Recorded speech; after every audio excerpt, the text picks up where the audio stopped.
이 시간 우리 하나님의 말씀은 에베소서 4장 5절과 6절 두 구절 보겠습니다.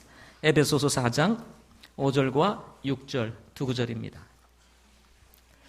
에베소서 4장 5절과 6절.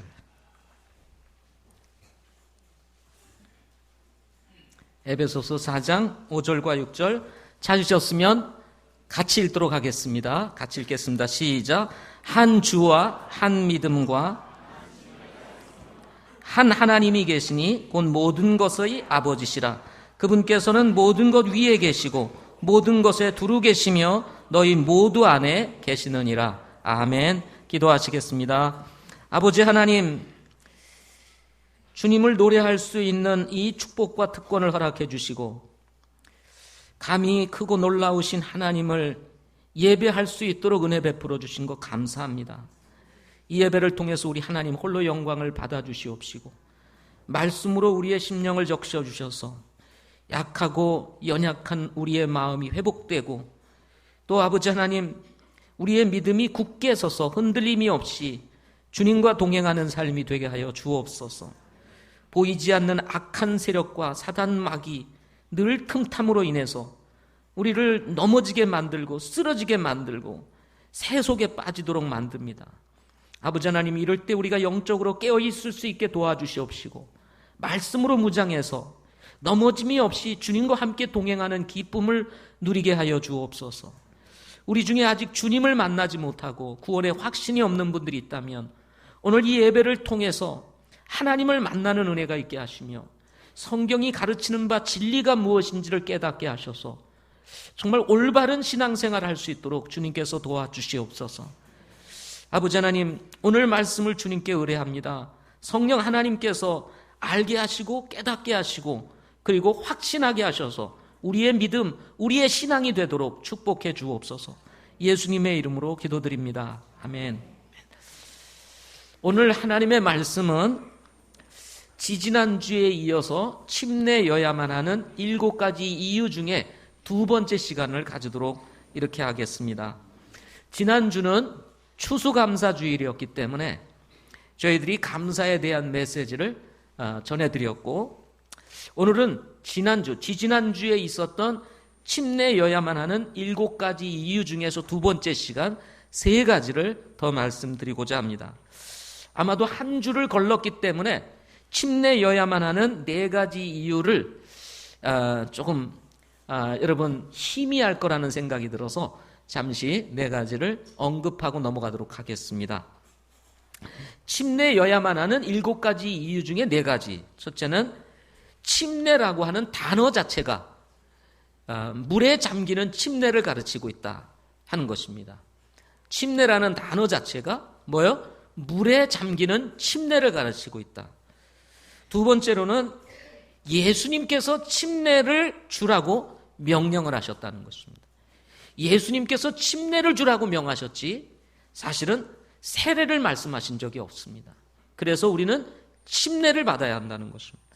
세 번째로는 성경 말씀은 우리가 마음대로 바꿀 수 있는 것이 아니라는 것입니다. 그래서 더하거나 빼지 말라 하고 말씀했습니다. 따라서 하나님의 말씀을 우리가 원하는 대로 필요에 따라서 이렇게 수정하거나 바꿀 수 있는 것이 아니다 하는 것입니다. 네 번째로는 예수님께서도 침례를 받으셨다는 것입니다. 예수님이 받으신 것은 세례가 아니라 침례를 받으셨다는 것입니다. 물에 잠기는 침례를 받으셨다는 것입니다. 이 4가지 이유로 3가지를 오늘 더 말씀을 드리도록 하겠습니다. 성경은 하나님의 말씀이기 때문에 또 진리이기 때문에 희미한 것이 없습니다. 불투명한 것이 없습니다. 우리가 지혜가 부족해서 하나님의 말씀을 깨닫지 못할 수 있고 이해하지 못할 수는 있지만 하나님의 말씀은 진리이기 때문에 명쾌하고 그리고 확실하고 분명한 것입니다. 아리까리한 것이 없습니다. 침례도 되고 세례도 되고 그런 것이 아니라는 것입니다. 침례면 침례고 세례면 세례지 침례도 맞고 세례도 맞고 다 괜찮아. 이건 없다는 것입니다. 이건 없다는 것입니다. 보통 우리는 세례를 두고 약식이다라고 얘기를 합니다. 약식 세례 이렇게 이야기를 합니다. 그러나 여러분, 성경 어디에도 약식은 없습니다. 성경에 뭐가 없어요? 약식은 없습니다. 약식은 대충 필요할 때는 약식으로 해라, 간단하게 해라, 이렇게 말씀하신 적이 없습니다. 만약에 약식이 필요하다면, 그리고 약식이 존재한다면 뭐 예배도 약식으로 하죠. 예배도 약식으로 하죠. 우리 정구영 인재님 같은 경우는 저 인천 끝에서 매 주일마다 이렇게 오십니다. 우리 송영재 같은 경우는 저 강화도에서 옵니다. 여기 오는데 1시간 반, 2시간 걸릴 때가 있습니다. 그 멀리서 뭐하러 여기까지 와서 예배를 드립니까? 그냥 약식으로 간단하게 집에서 뭐 인터넷으로 드리든 뭐로 드리든 간단하게 드리고 말죠. 예? 그러면 될 거를 굳이 우리가 이 주일날 피곤한데 모여가지고 와서 이 정말 아침을 깨워가지고 와서 예배를 드릴 이유가 어디에 있겠습니까? 참 이 구원이라는 것도 간단하면서도 참 쉬우면서도 어려운 게 구원입니다. 그냥 쉽게 약식으로 받죠, 까짓 거. 예? 그게 구원인지 아닌지는 모르겠지만 그냥 약식으로 대충 그냥 받은 걸로 여기고 넘어가죠, 그러면 얼마나 편하겠습니까? 그런데 용납하지가 않거든요. 희미하면 용납하지 않습니다. 구원이라는 거는 아주 정확해야 돼요. 분명해야 됩니다. 구원 받은 것도 같고 안 받은 것 같고 그냥 약식으로 넘어가 대충 이룰 수 있는 게 결코 아니라는 것입니다. 여러분, 약식으로 할 것 같으면 그냥 약식으로 할 게 얼마나 많겠어요? 예? 불편한 거 얼마나 많겠습니까? 대충 하고 싶은 게 얼마나 많겠어요? 그러면 우리가 신앙생활 제대로 할 수 있겠습니까? 성경은요, 사람이 손댈 수 있는 것이 아닙니다. 하나님의 말씀을 우리가 마음대로 손댈 수 있느냐? 없다는 것입니다. 아담과 이브가 왜 범죄를 했습니까? 하나님의 말씀에 선악을 알게 하는 나무의 열매를 먹지 말라 하고 말씀하셨는데 그 말씀에 손을 대가지고 먹어도 돼 하고 자기가 손을 댄 거예요. 하나님의 말씀을 바꿔버린 것입니다. 먹지 말라? 아니야, 먹을 수 있어. 그래서 먹지 말라고 그랬구나. 자기가 하나님 되고 싶어가지고 말씀을 손댄 겁니다. 그러다 보니까 어떻게 해요? 죄가 사람들 안에 들어와서 결국 모든 인류가 죄로 말미암아 지옥 형벌을 받게 되는 이 무서운 운명을 가지게 되었다는 것입니다. 여러분, 하나님의 말씀은 우리가 손댈 수 있는 것이 아닙니다. 사람이 손을 댈 수 있는 것도 있고 손을 댈 수 없는 것도 있습니다. 그런데 하나님의 말씀은 사람이 뭐 이렇게 수정하거나 바꿀 수 있는 그런 것이 아니라는 것입니다. 오늘 본문에 정확하게 한 침례가 있고 이렇게 얘기를 했습니다. 무슨 침례가 있고요? 한 침례가 있고. 자, 믿음도 하나요, 주도 하나요, 하나님도 한 분이시니 라고 말씀하면서 하나님의 한 분인 것처럼 침례도 뭐라고요? 하나인 것입니다. 진리라고 하는 것은 타협할 수 있는 것이 아닙니다.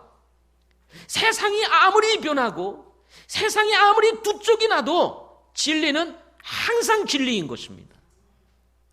따라서 진리는 타협을 요구하지 않습니다. 진리에게는 타협이라는 것이 없습니다. 그래서 진리는 외롭고 때로는 고독하고 어떻게 보면 사람들이 볼 때는 독선적인 것 같이 보이고 그렇게 보이는 것입니다. 그게 진리예요. 진리가 타협을 한다든지 진리가 변한다든지 그러면 그것은 진리가 아니라는 것입니다. 따라서 침례만을 고집하는 것 굉장히 독선적인 것처럼 보입니다. 침례만을 이야기하는 것 외골수적인 것처럼 보일 수가 있습니다. 그러나 중요한 것은 우리가 주장하는 것이 아니고 우리가 말하는 것이 아니라 성경이 말하고 있다는 것입니다. 오늘 제가 침례에 대해서 말씀을 드리고자 합니다. 침례교 그러면 이상한 교회 아니야? 아니 왜 침례야? 성경에는 세례가 되어 있는데. 그래서 침례교 그러면 이상한 교회. 지금 한국 교회가 이렇게 바뀌어져 있습니다. 오히려 침례가 성경적이고 세례가 잘못되어 있는 것인데 침례교 자체를 이상하게 보는 현실이 지금 한국의 현실입니다. 그러나 여러분, 아무리 보편적이고 다수가 세례를 행한다 할지라도 진리가 바뀌는 것은 아닌 것입니다. 성경은 어디까지나 늘 항상 침례를 말하고 있다는 것입니다.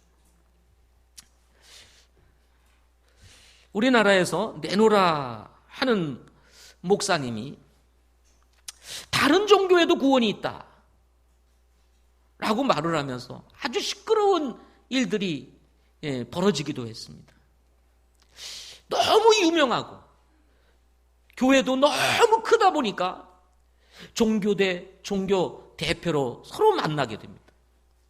종교 연합운동을 하게 되고 때때로는 여러 가지 국가 시책을 놓고 종교 지도자들이 모여서 서로 대책을 논의하고 이야기를 하다 보니 이게 서로 안면이 있고 하다 보니 기독교만 구원이 있습니다 하고 말하기가 참 어렵거든요. 낯뜨겁거든요. 그러면 당장 무슨 소리 듣겠습니까? 독선적이에요. 그러면 안 됩니다. 다 종교는 같은 거예요 하고 얘기를 하면 무슨 할 말이 없는 것처럼 이렇게 생각이 들어서, 아니 유명한 이분이 다른 종교에도 구원이 있다 하고 얘기를 한 거예요. 그러니 이게 어떻게 되겠습니까? 성경에는 다른 이로서는 구원할 자가 없다고 사도행전 4장 12절에 정확하게 이야기를 했는데 다른 종교에도 구원이 있다? 저 목사님은 마음이 넓어 이렇게 이야기할 수 있지만 여러분, 그것은 성경을 잘못 이야기하는 것입니다. 아멘. 독선이라는 사실 그리고 외골수라는 이런 소리를 듣는 것이 중요한 것이 아니라 성경이 뭐라고 말하느냐, 진리가 뭐냐, 이것이 중요하다는 것입니다. 여러분이 잘 알고 있는 빌리 그레함 목사님, 그 미국의 그 유명한 빌리 그레함 목사님이 초기에는 정말 세계에 돌아다니면서 복음을 선포함으로 영혼을 구원하고 정말 놀라운 부흥을 일으키며 잃어버린 영혼들을 구원했던 이 놀라운 복음 전도자 빌리 그레함 목사님이 소련도 가고 러시아도 가고 막 이쪽 저쪽 방문을 하고 그냥 지도자들 만나고 하더니 어느 날 갑자기 다른 종교도 구원이 있다 하고 이야기를 합니다. 이런 일들이 일어나고 있다는 것입니다. 그러나 여러분, 빌리 그레함 목사님, 조용기 목사님 이런 분들이 다른 종교에도 구원이 있다 외친다고 해가지고 구원이 있는 것이 아닙니다. 구원은 오직 예수 그리스도를 통해서 얻어지는 겁니다. 왜 침례해야만 할까요? 왜 침례해야만 할까요? 그 세 가지 다른 이유를 여러분에게 말씀드리고자 합니다. 다섯 번째, 침례가 가지고 있는 영적인 의미 때문인 것입니다. 침례는 예수님의 죽으심과 그리고 예수님의 장사 지내심 그리고 부활을 의미합니다. 여러분, 우리는 침례를 받을 때 물속에 잠깁니다. 예수님과 함께 죽고 장사 지낸 바 되었다가 물속에서 나오면 예수님과 함께 살아났다는 것을 의미해 주는 것이 침례입니다. 그냥 물속에 들어갔다 나오는 것이 아닙니다. 그냥 물속에 들어갔다 나오면 되는구나, 그게 아니고 물속에 들어가는 것과 나오는 것에 대한 영적인 의미가 있다는 거예요. 그것이 예수님의 죽으심 그리고 예수님의 장사 지내심 그리고 예수님의 부활을 말해주고 있다는 것입니다.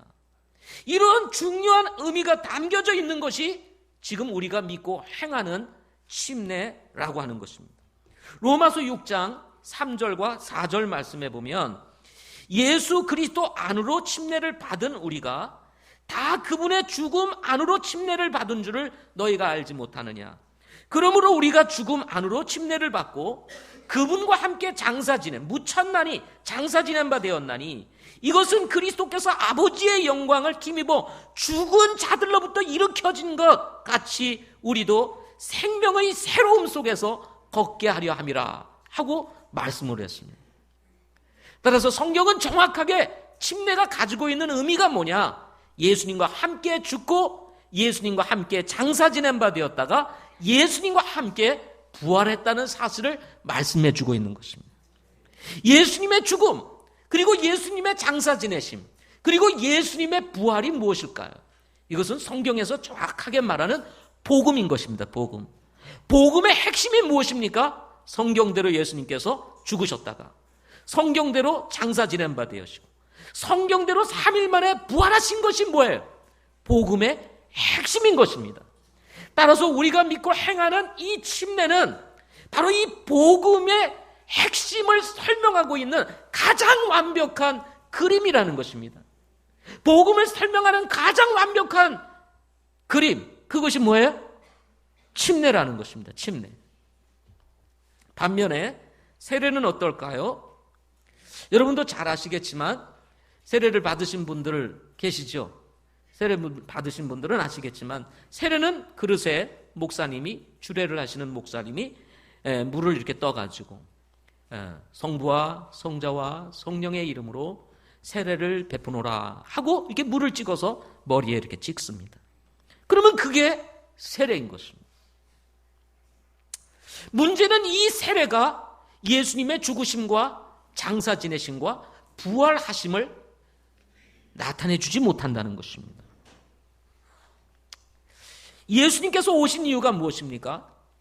잃어버린 자를 찾아 구원하시기 위해서 오셨다 하고 말씀하셨습니다.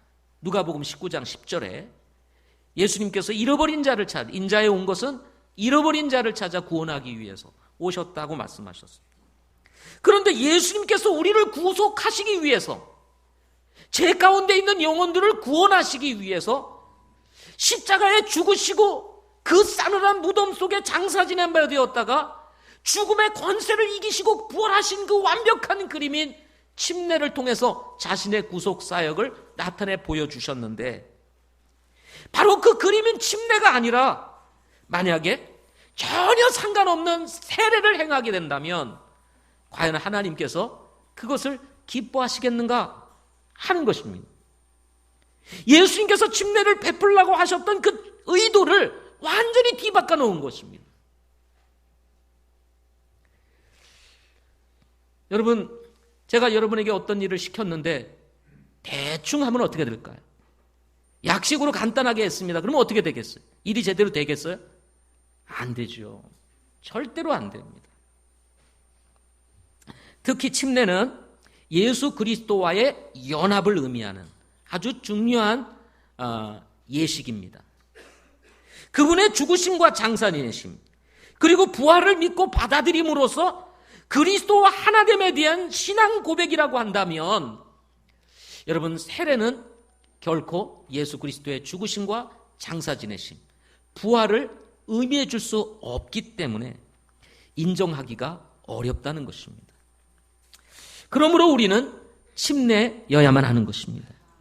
불편함이 있다 할지라도, 물속에 들어갔다 나오는 것이 어려움이 있다 할지라도, 여러분, 우리가 성경의 가르침대로, 우리 주님께서 명하신 대로 침례를 받는 것을 우리가 기뻐해야 될 줄 믿습니다.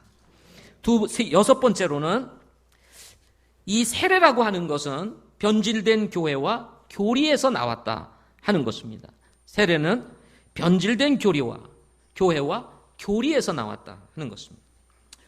오늘날 개신교가 침례가 아닌 세례를 해간 배경에는 천주교를 빼놓고 설명할 수가 없습니다.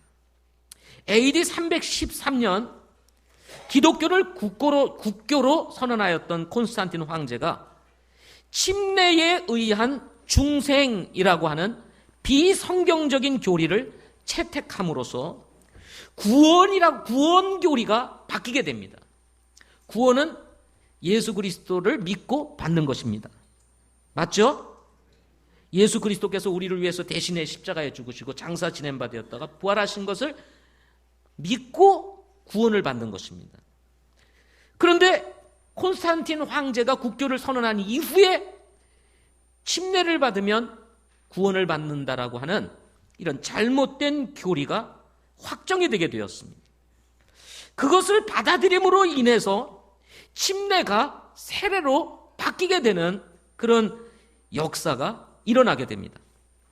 침례를 받으면 구원을 받는다는 교리가 제정됨으로 인해서 급기야 AD 416년에 유아 침례가 법으로 제정이 되게 됩니다. 유아 침례가 법으로 제정이 돼요. 이로 인해서 아주 중요한 두 가지 성경적 가르침이 폐기가 되는데요. 하나는 뭐냐면 믿는 자만이 침례에 순종한다는 것이었습니다. 믿는 자가 침례를 받아야 되는데 믿는 자와 상관없이 침례를 받으면 구원받으니까 믿지 않아도 침례 받으면 구원받는다. 그래서 뭐예요? 침례를 받게 되는 일들이 벌어지게 되었습니다. 거꾸로 된 것입니다. 믿어야 침례를 받는데 침례를 받으면 구원받는다. 이렇게 된 것입니다. 그런가 하면 두 번째로는 자발적이고 개인적인 침례가 폐기가 되었습니다. 유아 침례가 제정이 되면서 이것은 법제화되게 되었습니다.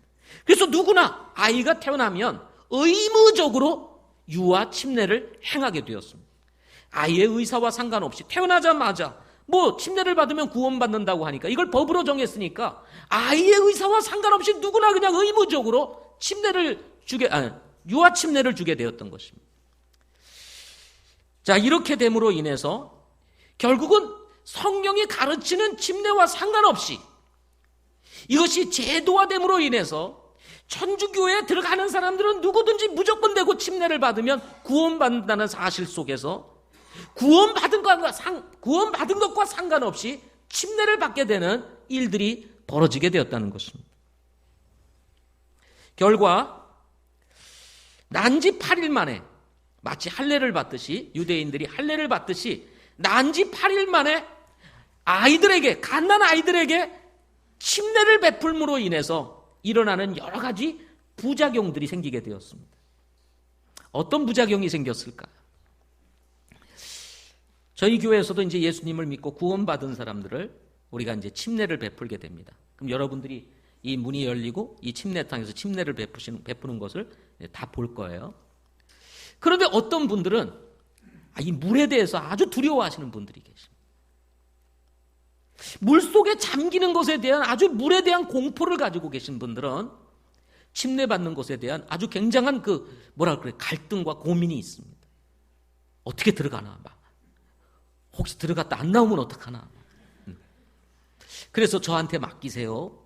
그리고 무릎을 살짝 구부리시고 앉으시면 바로 들어갔다 나오니까 염려하지 않으셔도 됩니다 하고 말씀을 드리는데도 불구하고 물을 딱 이제 코를 잡고 이렇게 잡은 상태에서 물에 이제 딱 집어넣으려고 이렇게 넣으려고 하는 순간 갑자기 두려움이 있는지 그냥 다리를 쭉 뻗치고 안 들어가시려고 막 버티시는 분이 계십니다. 그러면 어떻게 하냐면 이게 힘들어져요. 그리고 실제로 안 들어갑니다. 예. 그러면 어떻게 합니까? 저는 어쨌든 물속에 넣어야 되잖아요. 안 들어간다고 하시는 분은 물속에 넣어야 되니까 막 계속 누르는 거예요. 나 안 들어가겠다고 버티고. 그러면 또 들어가고. 조금이라도 안 들어가면 이게 그렇잖아요. 그러니까 물속에 집어넣으려고 계속 누르게 되는 거예요. 그럼 얼마나 힘드시겠습니까? 근데 어른들도 이런 분들이 계시다는 거예요. 근데 아무것도 의지도 없고 감각도 없고 생각도 없는 어린 아기를 이제 물속에 집어넣는다고 생각해 보세요. 그러면 그 아이가 들어가는 순간 숨을 딱 멈추고 딱 나온 다음에 푹 하고 숨을 쉬면 되는데 아무것도 모르잖아요. 그러니까 푹 집어넣으니까 입을 벌리고 있는데 물에 들어갔다고 생각해 보세요. 그럼 물이 들어가서 막 캑캑거리고 코로 물이 들어가고 귀로 물이 들어가고 눈으로 물이 들어가면서 막 난리가 나는 거예요. 경기가 생기고 어떤 경우에는 이런 일들로 인해서 아이에게 생명에 치명적인 문제들이 생기게 되었다고 합니다. 그러다 보니까 이게 문제가 된 거예요. 이게 침례를 줘야 되겠는데 어린아이들에게 침례를 줘야 되겠는데 이 문제가 있으니 어떻게 하면 좋겠냐. 그래서 나온 것이 뭐냐면 꼭 물속에 들어가야 되느냐. 몸을 다 적시면 되지. 그래서 아이를 눕혀놓고 이제 물을 다 뿌려가지고 온몸을 적시게 된 거예요. 온몸을 적시더라도 생각해 보세요. 입 닫아 그런다고 아이가 닫습니까?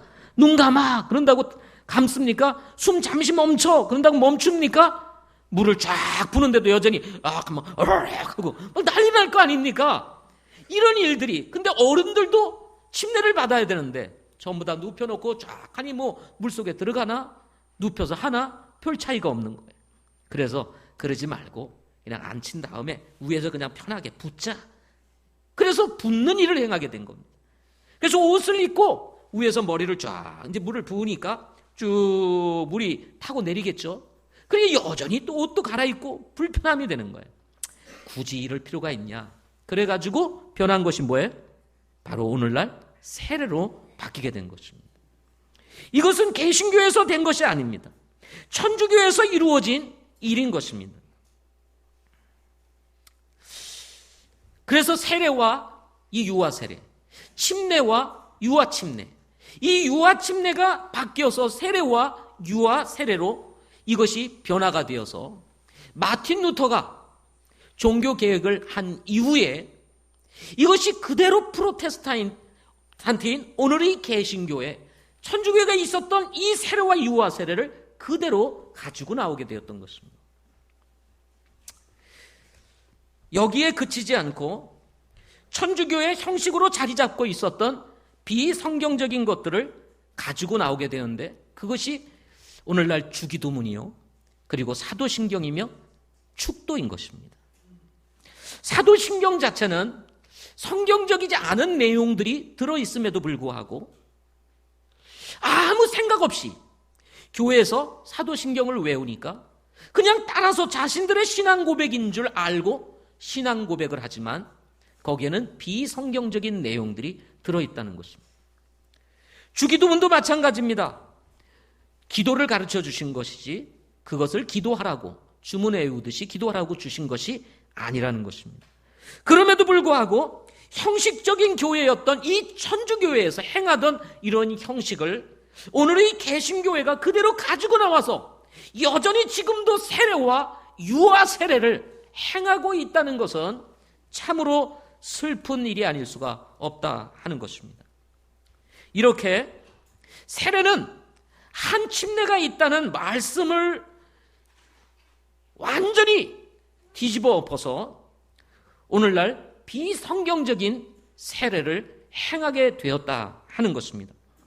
뿐만 아니라 한국 성경은 이 침례를 세례로 번역함으로 인해서 오히려 세례에 대해서는 아주 익숙한 반면에 침례는 아주 낯선 단어가 되어서 침례교회? 그러면 이상한 교회 아니야? 라고 생각을 하게끔 만들게 되는 이런 모순을 가져다 주게 되었다 하는 것입니다.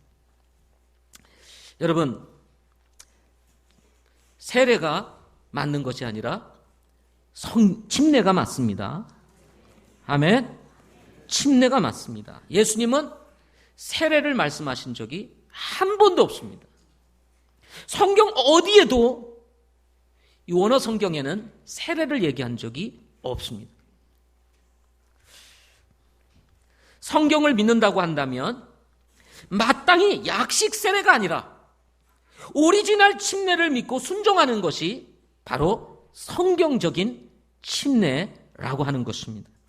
이런 의미에서 세례를 주는 자와 세례를 받는 자의 의도와 상관없이 믿는 자의 침례 교리를 부정하는 행위가 되기 때문에 여러분, 세례를 행하는 것은 하나님이 기뻐하시는 일이 아니요 성경적인 것이 아니라는 것입니다. 따라서 여러분이 성경을 믿고 제가 성경을 믿고 우리가 성경의 말씀을 쫓아 신앙생활을 한다면 신앙생활의 첫 순종이라고 할 수 있는 침례를 받는 것은 그것은 마땅한 일이다 라고 하는 것입니다. 세 번째로는 피의 값을 지불하고 지켜온 신앙이기 때문이다. 피 흘려 지킨 신앙이다는 말입니다. 기독교는 피 흘린 발자취의 역사를 가지고 있습니다. 고난과 핍박 그리고 순교라고 하는 참 이 피 흘림의 발자취의 역사 가운데 세워진 것이 뭐냐면 바로 그것이 교회입니다. 교회.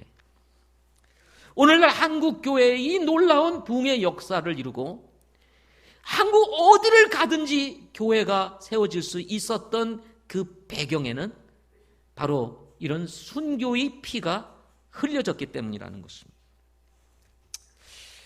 특히 콘스탄틴 황제가 AD 313년 기독교를 국교로 공인하면서부터 핍박과 고난 그리고 순교의 역사가 시작이 되었습니다. 왜냐하면 기독교를 국교로 선언하면서 교회가 국가에 종속되기 시작했기 때문이었습니다. 따라서 교회가 국가교회가 되었습니다. 주님의 교회가 되어야 될 교회가 국가교회가 된 것입니다. 주님이 통치해야 될 교회가 국가가 통치하는 교회가 된 것입니다. 따라서 당시에 의식이 있고 그리고 바른 믿음을 가지고 성경을 따라가는 교회와 성도들은 국가교회를 피하여 거부하고 국가교회로부터 분리하여 지하로 들어가게 되었습니다. 지하로. 따라서 수많은 사람들이 성경을 믿는 성도들이 그리고 성경적인 교회들이 이단이라는 이름으로 핍박을 받고 순교를 당하는 역사가 시작이 된 것입니다. 이 과정에서 이 성경을 믿고 따르며 침례를 베풀었던 교회들을 이단이라는 이름으로 정죄를 하게 되었고 당시 AD 313년 이후 종교적인 암흑시대 천주교가 지배하고 있었던 당시 유럽의 그 암흑시대 기간 동안 약 1200년 기간 동안 5천만 명에 가까운 사람들이 순교를 당하게 되는 이런 피를 흘리게 되는 역사를 이루게 됩니다. 특히 AD 64년 네로가 황제로 있었을 때에 로마에 큰 화재 사건이 일어나게 되었습니다.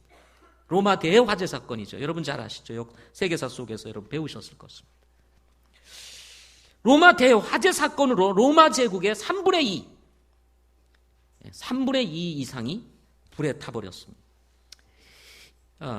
대전차 경기장 주변에서 일어난 이 화재는 오밀조밀한 로마의 시가 완전히 불타 걷잡을 수 없이 화염에 휩싸이면서 불을 끌 수가 없어가지고 6일 동안 계속해서 불이 탔다고 합니다.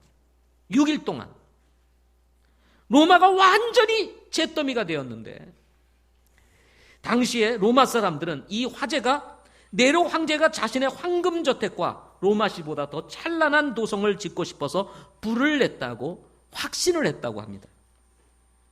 이렇게 확신하게 된 이유는 네로 황제가 로마가 불타는 것을 보면서 팔라타인이라고 하는 탑 위에서 배후의 옷차림을 하고 수금을 타면서 트로이의 멸망에 대한 노래를 불렀다고 합니다.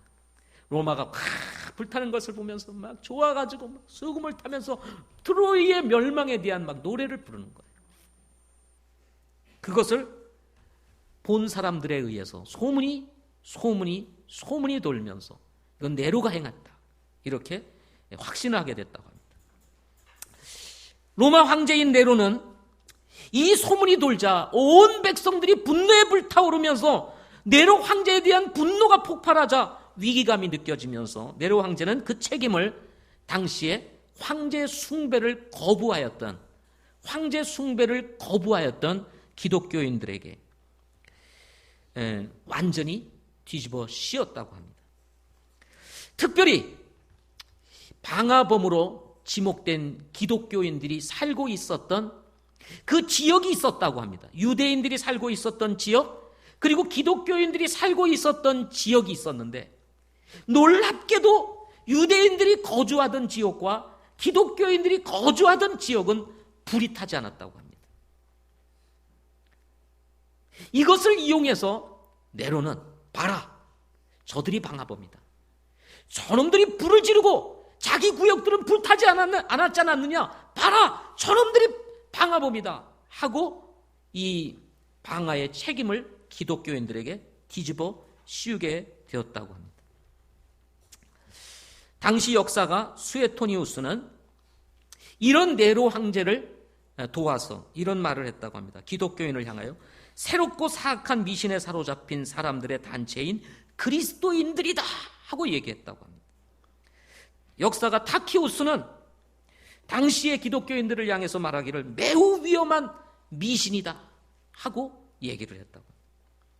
황제 숭배를 기피하였던 기독교인들을 그들이 살고 있었던 지역은 불에 타지 않자 방화범으로 지목되고 결국 분노한 로마 시민에 의해서 당시에 로마에 살고 있었던 수많은 기독교인들이 어떻게 됐겠습니까? 죽임을 당하고 그리고 끌려다니다가 죽임을 당하고 돌에 맞아 죽고 잔인한 박해가 시작이 되었다고 합니다.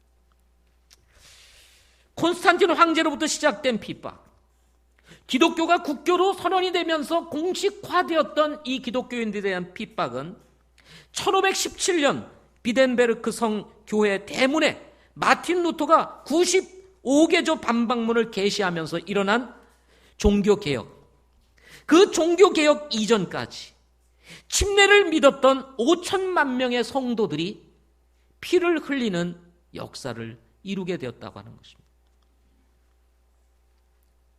피 흘림의 역사.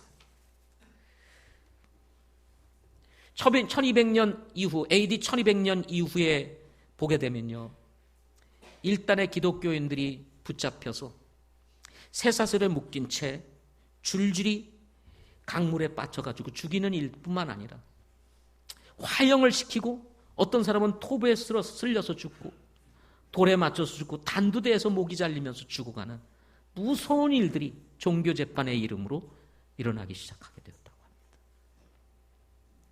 캐롤 박사, 피 흘린 발자취라고 하는 책을 썼던 캐롤 박사는 당시에 많은 자료들을 수집하여 피 흘린 발자취라고 하는 책을 이렇게 발행하게 되었습니다. 그에 의하면 적어도 5천만 명의 당시의 성도들이 순교를 당했다고 합니다. 순교를. 이 피 흘린 발자취 책은 우리의 믿음의 선조들이 어떻게 신앙생활을 했고 어떤 믿음을 가지고 있었고 그들이 어떤 고난을 당했으며 오늘날 이 교리들이 어떻게 변질되어져 갔는지, 천주교로부터 어떻게 변질되어져 갔는지에 대해서 자세히 설명하고 있는 책입니다. 여러분 꼭 한번 사서서 읽어보시면 좋겠습니다. 당시 국가교회로서의 막강한 권력을 가지고 있었던 천주교회는 침례를 믿는 성도들을 아나바프티스트라고 하는 별칭을 붙여 이단으로 규정을 하고 닥치는 대로 잡아 종교재판에 회부시켜 인민재판식 재판으로 단두대 또는 화형을 시키는 일들을 자행하였다고 합니다. 그럼에도 불구하고 순교의 피는 복음의 성각자를 일으키는 기회가 되었고 이탈리아 그리고 웨일즈, 영국, 스페인, 프랑스 등 유럽 곳곳에서 몬타니스트, 노베이셔니스트, 도나티스트, 폴리시안, 알비제시스, 월덴시스, 아나바프티스트라고 하는 이름으로 이름의 사람들에 의해서 복음의 불이 유럽으로 활활 불타오르면서 당시의 유럽을 복음화시키는 엄청난 역사를 이루게 되었다고 합니다. 핍박을 하면 핍박을 할수록 더 강력한 복음의 불꽃이 타올라서 유럽을 완전히 복음으로 점령하는 이런 역사들이 일어났다고 합니다. 이 중에 왈도파라고 하는 아나바프티스트들의 선조가 있습니다. 저는 수년 전에 우리 교회 성도들과 함께 터키를 여행한 적이 있었습니다. 로마에 도착해서 로마의 카타콤을 우리가 이제 구경할 때에 이탈리아에서 선교 사역을 하고 있는 남침례교 목사님 한 분을, 한국 목사님을 만나게 되었습니다. 그곳에서 한국 사람을 만나니 얼마나 반가워요. 그래서 한국 사람 만나 반갑다고 했더니 자기 남침례교 목사라고 이탈리아에 와서 지금 선교 사역을 감당하고 있다. 자기 가족들이 이탈리아에 와서 지금 같이 함께 지금 여행을 하고 있노라 하고 이야기를 했습니다. 그러면서 잠시 교제를 하는데 그 왈도파가 지금도 이탈리아에 남아서 교회 무리를 이루고 그리고 교회를 이루고 신앙생활을 하고 있다는 소식을 제가 접하게 되었습니다. 과거의 일인 줄만 알았습니다. 그리고 그들은 사라진 줄만 알았어요. 저는 와일드파가, 우리의 믿음의 선조인 아나바프티스트인 이 와일드파가 지금도 이탈리아에 존재하고 있다는 이 사실에 굉장히 흥분하게 되었습니다. 너무 보고 싶었습니다. 성지순례를 다 그만두고 그들의 교회를 가보고 싶은 마음이 일어났습니다. 그때 우리 임민찬 집사님이 목사님 가시죠 그랬어요. 가시죠. 목사님 가시죠. 몇 목사님들이 함께 있었는데 거기 갔다 오시죠.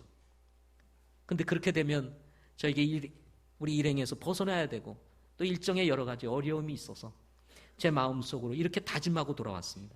내가 돌아가면 반드시 시간을 내어서 우리의 믿음의 선조인 그 왈도파를 보러 내가 다시 이탈리아에 와야 되겠다. 못 갔습니다. 아직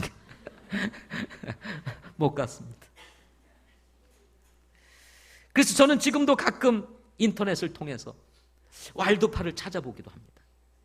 그들이 지금 어디에 머물고 있는지 진짜 찾아보니까 존재하고 있는 거예요.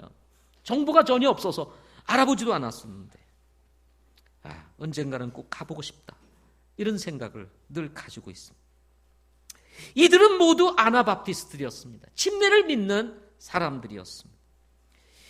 몬타니스트, 노베이셔니스트, 도나티스트, 폴리시안, 알비젠시스, 월덴시스 등등 많은 이름으로 불려졌던 당시의 이단으로 규정되어서 화형을 당하며 순교의 피를 흘렸던 이 수많은 사람들은 모두 침례를 믿는 사람들이었습니다.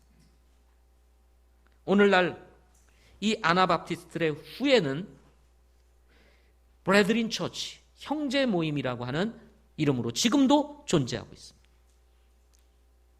아나바프티스트들의 뿌리들입니다. 지금 한국에도 있습니다. 그런가 하면 지금 캐나다와 미국 주변에서 교회를 이루면서 사역을 하고 있는 아나바프티스트의 후예는 메노나이트라고 하는 그룹들이 있습니다. 메노나이트. 그런가 하면 현재 주로 미국에서 문명을 거부하고, 캐나다에도 일부 있는데요, 미국에서 문명을 거부하며 농사를 지으며 살고 있는, 그래서 완전히 공동체를 이루면서 살고 있는 아미시라고 하는 아미시 마을, 미국에 가보시면 이런 분들을 가끔 보시게 될 것입니다. 이 아미시 사람들도 바로 침례 아나바프티스트의 뿌리에 속한 분들이라고 할 수 있습니다.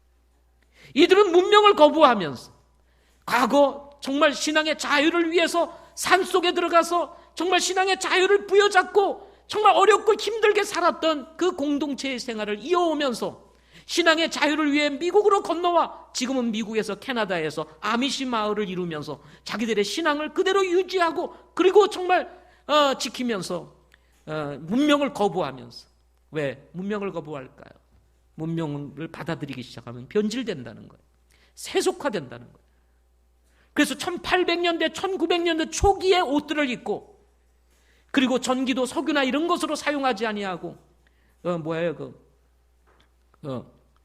무슨 가스로 카바나이트인가 이런 걸로 전기를 일으켜서 그런 걸로 전기를 사용하고 그러면서 미국에서 살아가고 있습니다.